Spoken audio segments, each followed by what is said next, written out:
Hello जी, नमस्कार। स्वागत है हमारे और आपके इस प्यारे से यूट्यूब चैनल बायोटेक में। तो आज हम बात करेंगे कि दूसरा चैप्टर कक्षा 12वीं की पुष्पी पौधों में लैंगिक जनन, इसके बारे में हम बात करेंगे कि पौधों में किस प्रकार से लैंगिक जनन होता है, किस प्रकार पौधे एक से नए दूसरे पौधे का निर्माण करते हैं और ये पौधे विकसित होकर किस तरह से बनते हैं। आज हम इसके बारे में बात करेंगे, जिसका नाम है पुष्पी पौधों में लैंगिक जनन। देखते हैं, अध्याय दूसरा है। अध्याय दूसरा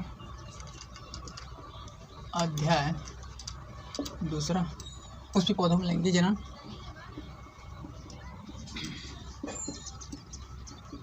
पुष्पी पौधों में लैंगिक जनन ये हमारा भाग 1 है कक्षा 12वीं की। ठीक है, कक्षा 12वीं की है, कक्षा 12वीं की है। ये हमारा पुष्पी पौधों में लैंगिक जनन कक्षा 12वीं की है। आज हम इसके बारे में पढ़ेंगे, भाग 1 कक्षा 12 की पुष्पी पौधों में लैंगिक जनन। ये हमारे सब बहुत ही इंपॉर्टेंट चैप्टर होता है कक्षा 12वीं की। इसमें से हमारा इतना अच्छा क्वेश्चन आता है, अगर हम इसको पूरी तरीके से तैयार कर लिए तो हमारा अच्छा नंबर आएगा जीव विज्ञान में कक्षा 12वीं के सिलेबस में। ठीक है, तो हम देखेंगे कि आ रहा है इसमें पुष्पी पौधों में लैंगिक जनन, यानी कोई पौधा है, उस पौधे पे पुष्प उग रहे हैं, यानी पुष्प आ रहे हैं और उस पुष्प में ही हमारा लैंगिक जनन हो रहा है। ठीक है, हम पिछले लेक्चर में पढ़े थे, यानी पिछले अध्याय में पढ़े थे, क्या था हमारा था जीवों में जनन। हम बोल रहे थे कि पौधों में अलैंगिक जनन आ रहा था, यानी पौधों में क्या आ रहा था, अलैंगिक जनन आ रहा था। क्या आ रहा था, अलैंगिक जनन आ रहा था। ठीक है, अलैंगिक जनन आ रहा था। हम वहाँ पर अलैंगिक जनन, यानी इसको हम बोल रहे थे अलैंगिक जनन को कायिक जनन। ठीक है, कायिक जनन। ठीक है, वेजिटेटिव रिप्रोडक्शन। इसमें क्या हो रहा था, कायिक जनन पुष्पी पौधों में किसी पौधे के कायिक भाग यानी जड़ या तना या किसी भी पत्ती के द्वारा हम एक नए संरचना देखते थे कि निकल रहा है और वह संरचना पूर्ण रूप से विकसित होकर हमारा एक नए पौधे बन जा रहा है। इसके बारे में हमने देखा था। तो ये तो अलैंगिक जनन होता था पौधों में, उसको बोलते थे कायिक जनन। अब हम देखेंगे पुष्पी पौधों में लैंगिक जनन किस प्रकार होता है। लैंगिक जनन जिस तरह मनुष्य में होता है लैंगिक जनन, मानव जन्म में हम लोग पढ़ते हैं, मनुष्य में जो होता है जैसे 2 विपरीत जनक की आवश्यकता होती है, इसमें भी 2 विपरीत जनक की आवश्यकता होती है, यानी एक नर भाग एक मादा भाग। इसमें पौधों में भी होता है। ठीक है, पौधों में भी हमारा होता है एक नर भाग और मादा भाग। पौधों में जी देखिए होता है हमारा, पौधों में भी हमारा क्या होता है, एक नर भाग होता है, एक नर भाग और एक मादा भाग।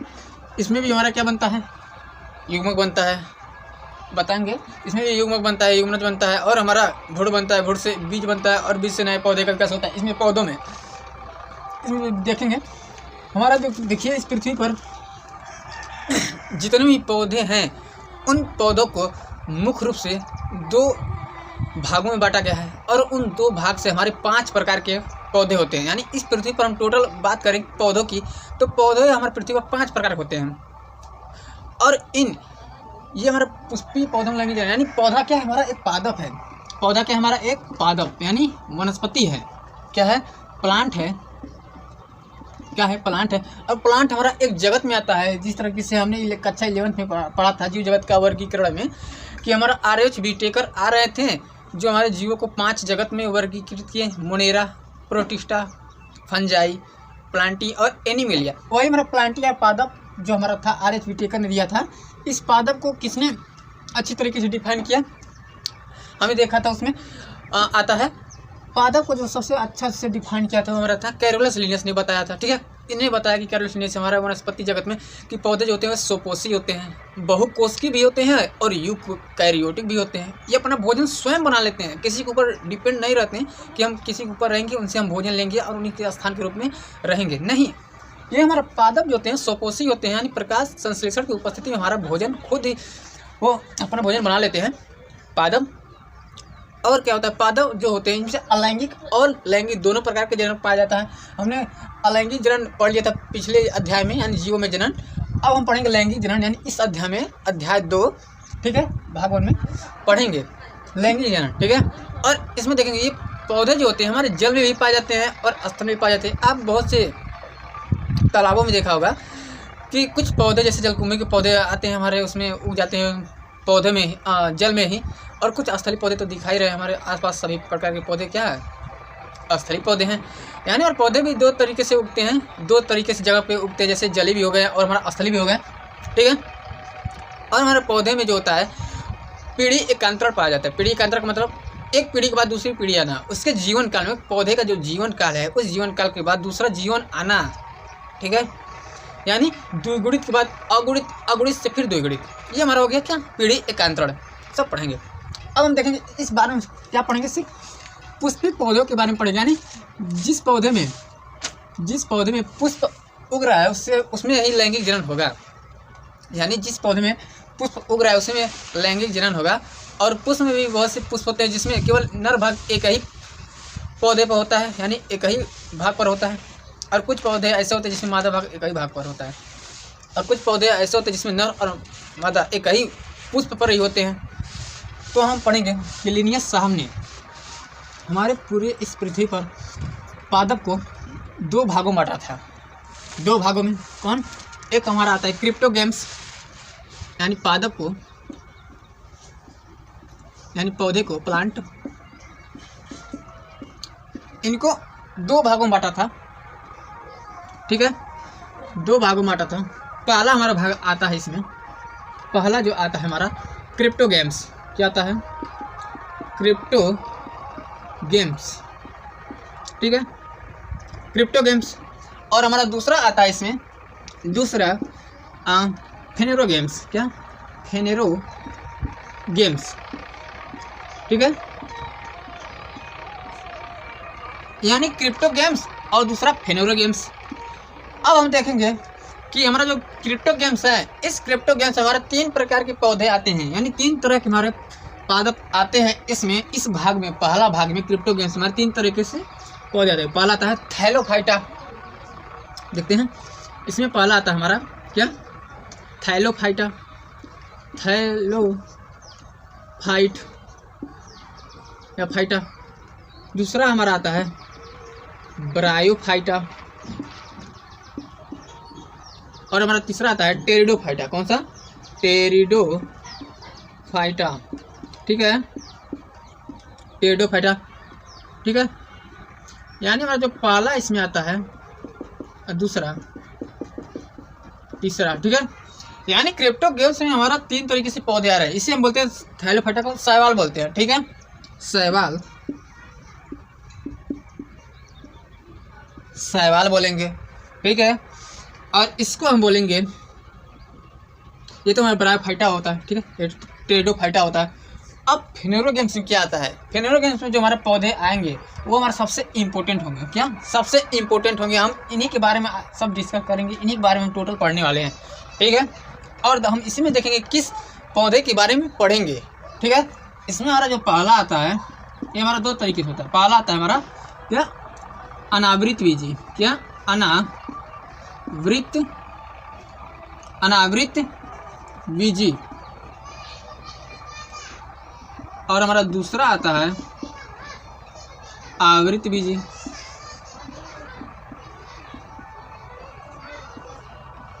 यानी जिम्नोस्पर्म, एंजियोस्पर्म, ठीक है। यानी हमने देखा जो पादप है उनको दो भागों में बांटा गया है, ठीक है। एक हमारा आ रहा था क्रिप्टोगेम्स, दूसरा आ रहा था फेनेरोगेम्स। क्रिप्टोगेम्स में जो पौधे आते हैं वो तीन तरह के पौधे आते हैं, थैलोफाइटा, ब्रायोफाइटा, टेरिडोफाइटा। थैलोफाइटा को हमको शैवाल भी बोलते हैं, ठीक है। और फेनेरोगेम्स में हमारा दो तरीके से आ रहा था, अनावृत बीजी और आवृत बीजी। अनावृत बीजी को हम बोलते हैं क्या, जिम्नोस्पर्म, और इसको बोलते हैं आवृत बीजी को एंजियोस्पर्म। अब हम इनके बारे में नहीं देखेंगे, इनके बारे में नहीं देखेंगे और इनके बारे में नहीं देखेंगे। इनके जो बटे पौधे हैं इनके बारे में पढ़ेंगे और इनके बारे में हम देखेंगे, ठीक है। देख लेते हैं, ठीक है।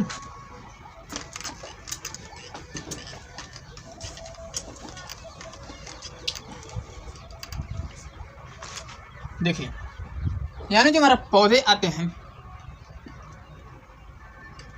पादप, इनको मुख्य रूप से पांच भागों में कर सकते हैं, पांच भागों में बांटा गया है, ठीक है, ठीक है। इस पृथ्वी पर पौधे कितने भागों में बांटा गया है, पांच भागों में कर सकते हैं, ठीक है। पहला हमारा इसमें आता है, पहला थैलोफाइटा, थैलोफाइटा, दूसरा ब्रायोफाइटा, तीसरा टेरिडोफाइटा, ठीक है, टेरिडोफाइटा।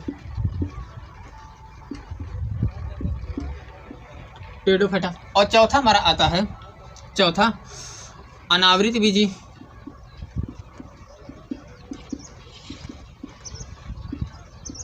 ठीक है, और हमारा पांचवा आता है आवृत बीजी।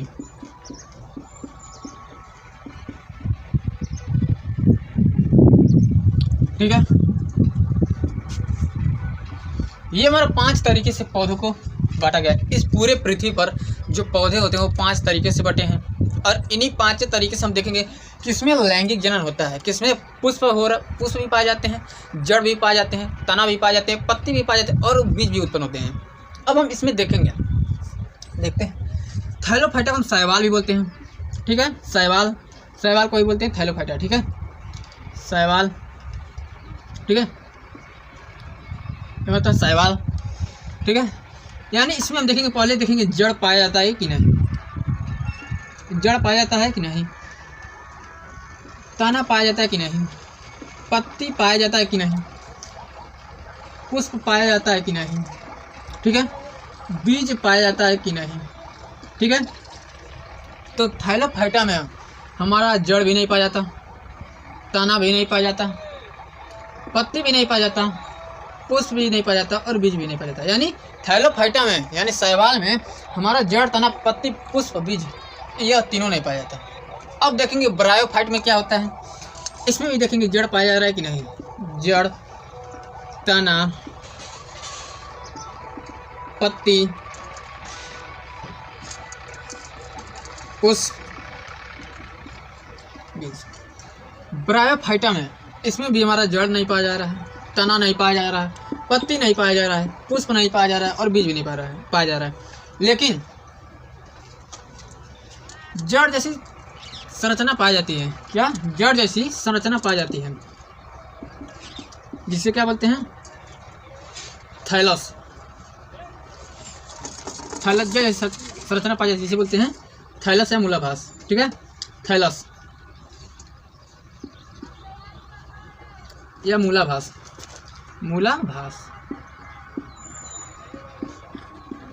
और पत्ते जैसी संरचना हमारे पाई जाती है, जिसे बोलते हैं क्या, थैलस, ठीक है। यानी ब्रायोफाइट में जड़, तना, पत्ती, बीज, पुष्प तो नहीं पाया जाता, लेकिन जड़ जैसा संरचना तो पाया जाता है, जिसे बोलते हैं मूलाभास, और पत्ती जैसी संरचना पाया जाती है, जिसे बोलते हैं थैलस, ठीक है। यानी इसमें भी पूरी तरीके से मान लें कि इसमें भी नहीं पाया जाता, जड़, तना, पत्ती, पुष्प, बीज, मतलब पाया ही नहीं जाता इसमें। अब देखेंगे टेरिडोफाइटा। टेरिडोफाइटा का जो मुख्य पौधा होता है, इन्हें हम मुख्य रूप से सजावट के लिए यूज करते हैं, ठीक है, जैसे मनी प्लांट हुआ, बहुत से प्लांट होते हैं जिन्हें हम सजावट के रूप में प्रयोग करते हैं। तो हमारा इसमें जो आता है, जैसे हमारा इसमें भी देखेंगे जड़, तना, पत्ती, ठीक है, पत्ती, पुष्प, बीज, यानी इसमें भी नहीं पाया जाता, जड़ नहीं पाया जाता, तना नहीं पाया जाता, पत्ती नहीं पाया जाता, पुष्प नहीं पाया जाता, और हमारा बीज नहीं पाया जाता। यानी टेरिडोफाइटा में ये पूरी नहीं पाया जाता। अब देखेंगे अनावृत बीज, यानी जिम्नोस्पर्म, इसके बारे में हम देखेंगे कि जड़ पाया जा रहा है कि नहीं, जड़, तना, पत्ती, पुष्प और बीज। तो हम देखेंगे इसमें, ठीक है, हम देखेंगे इसमें जड़ पाया जा रहा है, ठीक है, तना पाया जा रहा है, पत्ती पाया जा रहा है, और पुष्प उत्पन्न नहीं हो रहा है, और बीज बन रहे हैं, ठीक है। यानी ये भी पुष्पी पौधों में लैंगिक जनन में असमर्थ है, लैंगिक जनन नहीं कर सकते। हमने बताया कि लैंगिक जनन वही पौधा कर सकता है या वही पादप कर सकता है जिसमें पुष्प भी बनता हो। यानी जड़ भी जरूरी है, तना भी जरूरी है, पत्ती भी जरूरी है, पुष्प भी जरूरी है, और बीज भी जरूरी है, ठीक है। यही बताऊंगा क्यों जरूरी है, इसके बारे में भी हम बताऊंगा। अब आवृत बीज आता है, यानी एंजियोस्पर्म, इसमें देखेंगे हमारा जड़ पाया जा रहा है कि नहीं, तना, पत्ती, पुष्प और बीज, सीड्स। ठीक है, यानी देखेंगे कि आवृत बीजी पौधे में कि जड़ पाया जा रहा है कि नहीं, इसमें हाँ जड़ पाया जाता है। तना पाया जाता है कि नहीं आवृत बीजी पौधे में, तना हमारा पाया जाता है। पत्ती पाया जाता है कि नहीं, पत्ती भी पाया जाता है। पुष्प पाया जाता है कि नहीं, लेकिन पुष्प भी पाया जाता है। बीज, इसमें बीज नहीं पाया, इसमें बीज पाया जा रहा था लेकिन पुष्प नहीं पाया जा रहा था, लेकिन इसमें पुष्प भी पाया जा रहा है और बीज भी उत्पन्न होगा। ठीक है, यानी ये हमारा जो ये पूरे जड़, तना, पत्ती, पुष्प, बीज, ये आवृत बीजी पौधों में ये पूरे संरचनाएं पाई जा रही हैं। यानी हम कह सकते हैं कि आवृत बीजी जो पौधे होते हैं वो लैंगिक जनन करने में सक्षम होते हैं। यानी इस पृथ्वी पर जितने भी पौधे हैं और उन पौधे से अगर पुष्प उत्पन्न हो रहा है तो हम कौन सा पादप बोलेंगे, आवृत बीजी पादप। ठीक है, एंजियोस्पर्म। और हम बोले थे कि जड़, तना, पत्ती, बीज क्यों आवश्यक है, अब बताता हूँ।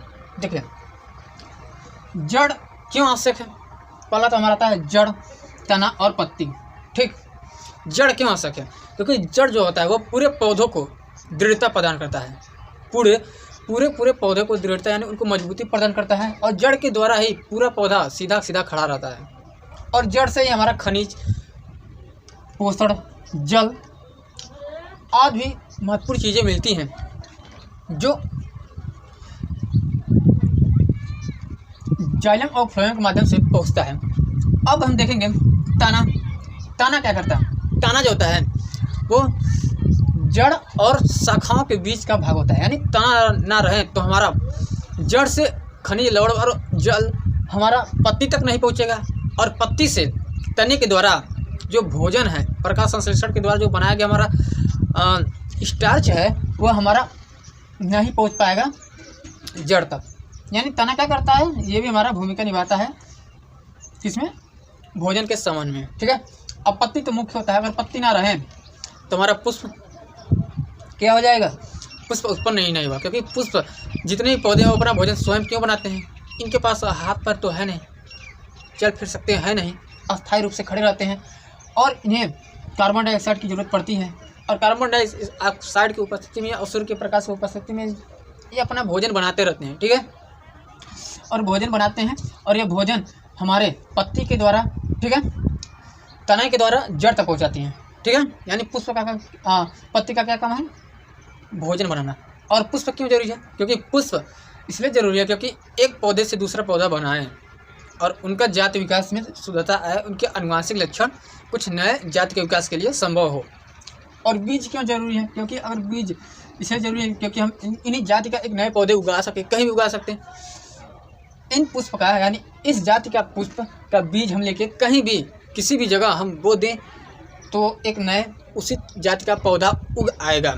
यानी उनकी जातियों की निरंतरता बनाए रखने के लिए हम बीज बहुत ही आवश्यक होता है। ठीक है, तो हम ये कह सकते हैं कि पृथ्वी पर पाए जाने वाले पौधे और उन पौधों में हमारा पुष्प का उत्पन्न होता है तो हम क्या बोलेंगे, वो आवृत बीजी पौधा है। यानी इस पृथ्वी पर मैक्सिमम पादप जो होते हैं वो हमारे आवृत बीजी होते हैं। मैक्सिमम, अधिक से अधिक जो पौधे होते हैं वो हमारे आवृत बीजी पादप होते हैं। ठीक है, और हम देखेंगे कि अनावृत बीजी जो पौधे होते हैं, पौधे इनका जो बीज होता है, यानी जो हमारा बीज है, मान लीजिए बीज है, इनके ऊपर कोई आवरण नहीं पाया जाता है। ये जो कवर होता है बीज के ऊपर, जो खोल होता है, ठीक है, इनके ऊपर कोई आवरण नहीं पाया जाता, यानी ये अनावरण होता है, इसलिए बोलते हैं अनावृत बीजी। यानी इसका जो बीज है वो बिना घिरा हुआ है, बिना आवृत किया हुआ है इस आवृत बीजी पौधे के बीज में। ठीक है, ये भी आता है, कंपटीशन में पूछ सकता है और हमारा बोर्ड एग्जाम और अदर बोर्ड एग्जाम में। ठीक है, और हमारा आवृत बीजी जो आता है इसमें जो बीज होता है यानी जो सीड्स होता है, इनके ऊपर आवरण पाया जाता है, यानी कवर पाया जाता है, खोल पाया जाता है। ठीक है, कवर पाया जाता है, इसके ऊपर कवर नहीं पाया जाता। ठीक है, यानी हम बोल सकते हैं कि आवृत बीजी पौधे मैक्सिमम उनके बीज में क्या पाया जाता है, आवरण पाया जाता है। ये भी मुख्य लक्षण है। अगर हम जिस पौधे के बीज के ऊपर आवरण दिख रहे हैं, ठीक है, चाहे चना हुआ, चाहे मटर हुआ, चाहे कोई भी बीज, उनके ऊपर अगर आवरण है तो हम समझ जाएंगे क्या, आवृतबीजी पौधे का ही बीज है। एंजियोस्पर्म प्लांट्स का ही हमारा सीड्स है। ठीक है, समझ आया इतना। अब हम देखेंगे पुष्प के बारे में। हम तो पौधे के बारे में पढ़ चुके हैं, जानकारी ले लिए। अब हम पढ़ेंगे पुष्प के बारे में, फिर पढ़ेंगे लैंगिक जनन के बारे में। ठीक है, अब हम पढ़ेंगे पुष्प के बारे में।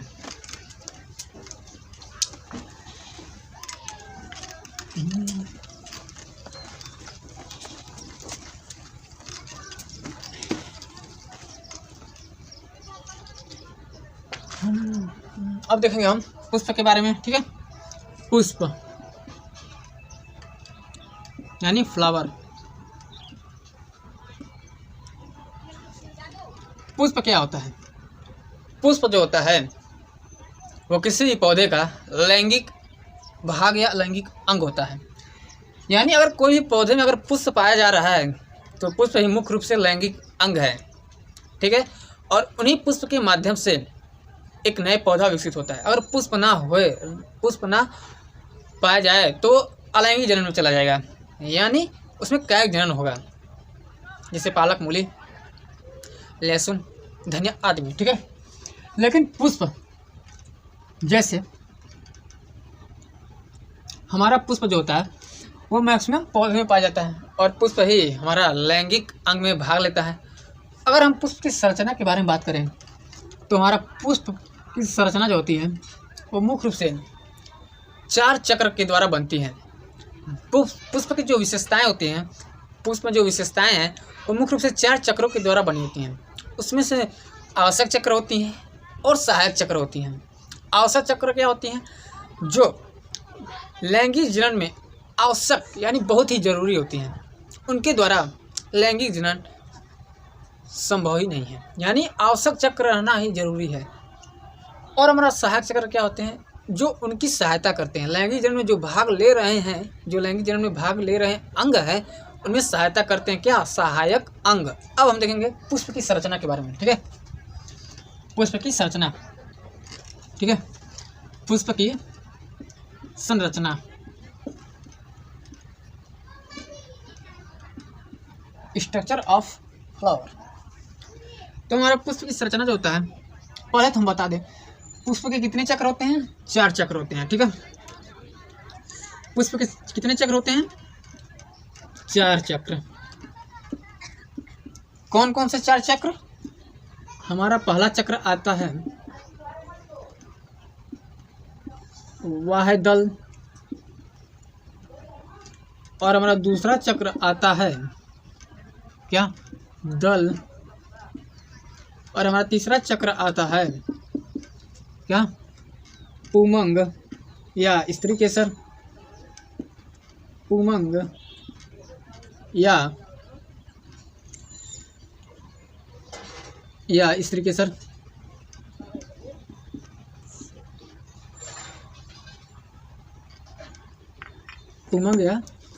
पुमंग और चौथा जो हमारा आता है जयांग। पुमंग और जयांग, इसको बोलते हैं क्या?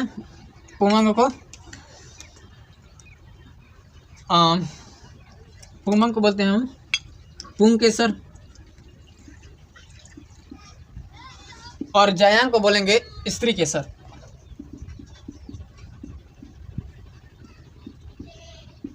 स्त्री केसर यानी पुष्प जो हमारे संरचना में कुल 4 चक्र होते हैं। अगर ये चक्र चारों पाए जा रहे हैं किसी पुष्प में तो हमारा पुष्प पूर्ण रूप से परिपक्व है, पूर्ण रूप से ये विकसित है। ये अब लैंगिक जनन में सहायक हो सकता है। ठीक है, इनमें परागण पूर्ण रूप से हो सकती है। ठीक है, और इन्हीं 4 चक्रों में हमारा 2 चक्र क्या होते हैं? 2 चक्र आवश्यक चक्र होते हैं। कौन कौन 2 आवश्यक चक्र होते हैं?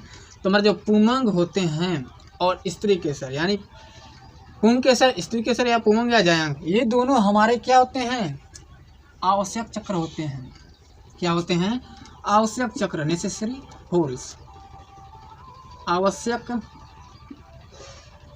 चक्र, ठीक है। और हमारा ये दोनों चक्र होते हैं बाह्य दल और दल, ये हमारे क्या होते हैं, ये हमारे होते हैं सहायक चक्र, सहायक चक्र, ठीक है। यानी इस पुष्प की संरचना में जो 4 चक्र हैं उनमें मुख्य रूप से 2 चक्र जो हमारे आ रहे हैं पुंकेसर और स्त्री केसर, ये हमारा आवश्यक चक्र हैं। यानी आवश्यक चक्र का क्या काम है, ये पूर्ण रूप से ही लैंगिक जन्म में सहायक आवश्यक ही आवश्यक है। यानी इनके बिना ये लैंगिक जन्म नहीं कर सकते हैं, पुष्प अपने समान नए पुष्प उत्पन्न नहीं कर सकती हैं अगर ये पुंकेसर स्त्री केसर ना हो तो, ठीक है। और सहायक चक्र क्या होते हैं, यानी सहायक चक्र जो बाह्य दल और दल से मिलकर बने हुए हैं, ठीक है। ये सहायक चक्र जो होते हैं ये हमारा 2 बाह्य दल और दल, ये हमारा आवश्यक चक्र में भूमिका निभाते हैं लैंगिक जनन करने के लिए, ठीक है। अब हम पढ़ लेते हैं पुष्प की संरचना के बारे में, ठीक है, ठीक है। अब देखेंगे हम पुष्प की संरचना।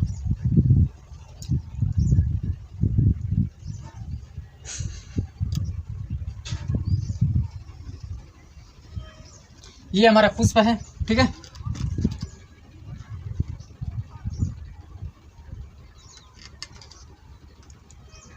ये हमारा पुष्प की संरचना है, ठीक है। ये हमारा क्या है, दल, ये हमारा क्या है, दल है, ठीक है। और ये हमारा क्या है, बाह्य दल है, ये हमारा क्या है, बाह्य दल है, ठीक है, ठीक है। और ये हमारा क्या है, पुतंतु, ठीक है। ये भी हमारा क्या है, पुतंतु, ठीक है। ये हमारा क्या है, परागकोश, ये भी हमारा क्या है ये भी हमारा क्या है, परागकोश, ठीक है। और ये हमारा क्या है, अंडाशय, इसे बोलते हैं वर्तिका, इसे बोलते हैं वर्तिकाग्र, इसे बोलते हैं पुतंतु, इसे बोलते हैं हम परागकोश, इसे बोलते हैं योजी। ये हमारा होता है बाह्य दल, ये होता है हमारा दल, ठीक है। अभी बताएंगे, इसमें पूरा संरचना बना ली है। अब हम इसके बारे में लिख देते हैं और उसके बारे में आप समझिए, ठीक है। अब हमारा इससे जुड़ा होता है अंडाशय से बीजांड नाभिका के द्वारा, ठीक है, बीजांड, ठीक है।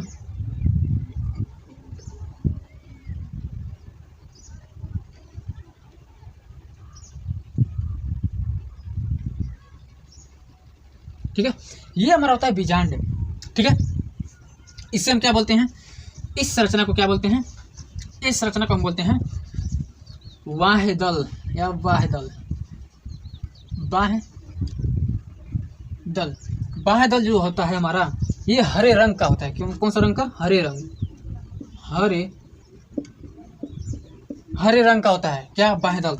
और हमारा ये संरचना है, ये जिसे बोलते हैं दल, जो हमारा अधिकतर रंगीन होता है। कैसा होता है, रंगीन होता है,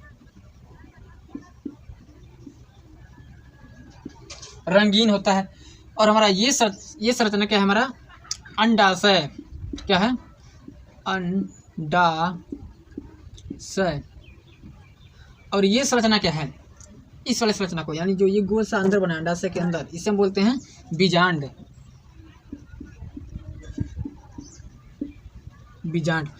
और हम इस संरचना को क्या बोलते हैं, ये जो यहाँ से लेके यहाँ तक है, इसे बोलते हैं क्या, इसे बोलते हैं वर्तिका, वर्तिका, ठीक है। और इस संरचना को क्या बोलते हैं, इस संरचना को बोलते हैं वर्तिकाग्र, वर्तिकाग्र, ठीक है। और हम इस संरचना क्या बोलते हैं, इस संरचना को, ये वाला संरचना पुतंतु, क्या है, पुतंतु है। और ये संरचना क्या है, ये दोनों, ये हमारा क्या है, परागकोश, और ये हमारा क्या संरचना, जो परागकोश, यानी एक परागकोश 2 परागकोश के बीच में जो ये संरचना जुड़ी हुई है, यानी जो जुड़ा हुआ स्थान, इससे क्या बोलते हैं, योजी, कनेक्टिव, योजी, ठीक है, ठीक है। ये भी वही है परागकोश, पुतंतु, योजी, ठीक है। हाँ, और हमारा यहाँ पर इस पराग कोश के अंदर हमारे छोटे छोटे कण पाए जाते हैं, कण, जिन्हें बोलते हैं पराग कण। कण पाए जाते हैं और उन कण को क्या बोलते हैं? पराग कण। क्या पाए, इसे बोलते हैं, मान लीजिए ये है, ये हमारा संरचना पाया जा रहा है इस पराग कोश के अंदर। इस पराग कोश के अंदर जो संरचना है, जो कण पाए जा रहे हैं, उसे बोलते हैं पराग कण। पराग कण। और इन्हीं पराग कण को हम बोलते हैं क्या? नर युग्मक। नर युग्मक। और मादा युग्मक कहाँ पाए जाते हैं? यानी जो बीजांड है, बीजांड के अंदर एक संरचना ऐसी पाई जाती है, ठीक है। ऐसी बहुत होती हैं, 7 कोशिका होती हैं बीजांड के अंदर, ठीक है। 7 कोशिका 8 के अंदर, ठीक है। इस तरह से हमारी संरचना होती है। इसी संरचना क्या बोलते हैं? इसी संरचना बोलते हैं अंड कोशिका। क्या बोलते हैं? अंड कोशिका। अंड कोशिका, इसे बोलते हैं नर मादा युग्मक।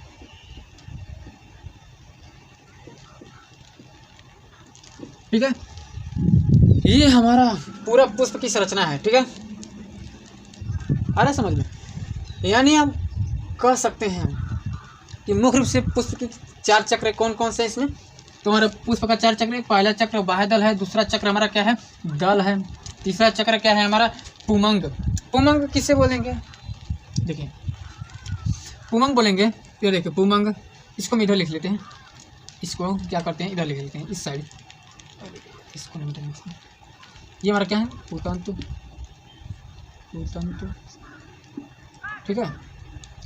अब हम क्या करेंगे, इस वाले संरचना को इधर ले लेते हैं, क्योंकि अब पता चलेगा ना कौन सा मादा युग्मक है, कौन सा नर भाग है, कौन सा मादा भाग, ठीक है।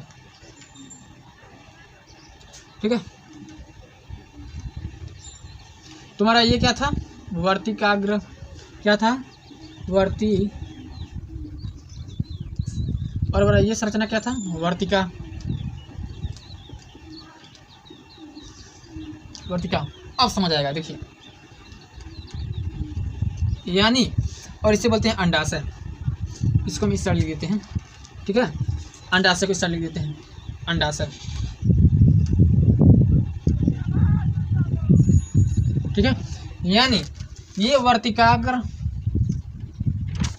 वर्तिका और अंडाशय, ये हमारा तीनों क्या है? ये हमारा है जायांग। क्या है? जायांग या स्त्री केसर। क्या बोलेंगे? स्त्री केसर या जायांग, ठीक है। और ये तीनों संरचना क्या है? ठीक है, इसको भी चढ़ लेते हैं, परागकण। और ये संरचना क्या है? ठीक है, ये संरचना,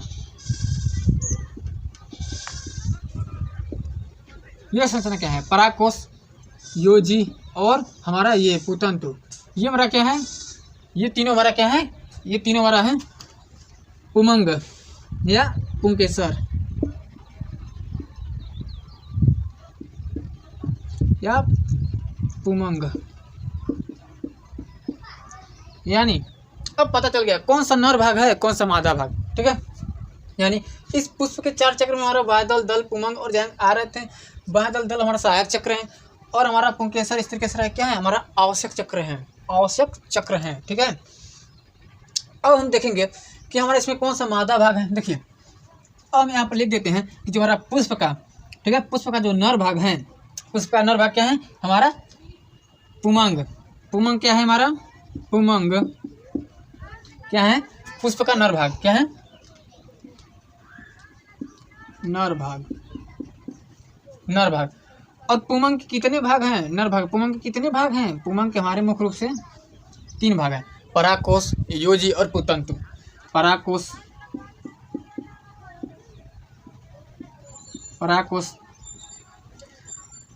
पुतंतु, योजी और पुतंतु, पुतंतु, ठीक है। अब हम देखेंगे कि मादा भाग कौन सा होता है। मादा भाग हमारा क्या है, जयांग यानी स्त्री केसर, ठीक है, जयांग। जयांग क्या हमारा मादा भाग है।